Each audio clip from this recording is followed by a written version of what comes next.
السلام علیکم ورحمۃ اللہ وبرکاتہ۔ آج ہم آپ کو ہیلتھ آبشار کی جانب سے ریکی دینے کا طریقہ سکھائیں گے۔ شوگر کے مریض کو ریکی دینے کا طریقہ: ذیابیطس کے مریض کو آرام دہ جگہ پر بٹھائیں اور اس کے سر پر 5 منٹ تک ہاتھ رکھیں۔ اس کے بعد دونوں کوہنیوں پر 10 منٹ تک ہاتھ رکھیں۔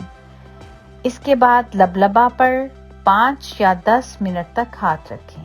اس کے بعد دونوں پنجوں پر 5 یا 10 منٹ تک ہاتھوں سے ریکی دیں۔ ریکی دینے کے بعد ہاتھوں کو جھاڑ لیں۔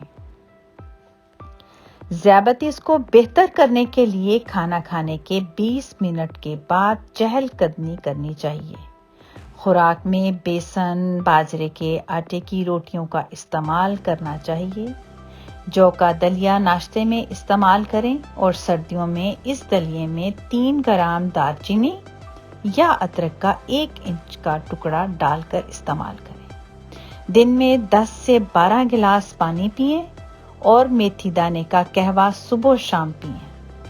میتھی دانے کو موٹا موٹا کوٹ لیں اور چائے کا 1 چمچ کپ میں ڈال کر ابلتا ہوا پانی ڈال دیں اور دم پر رکھ دیں۔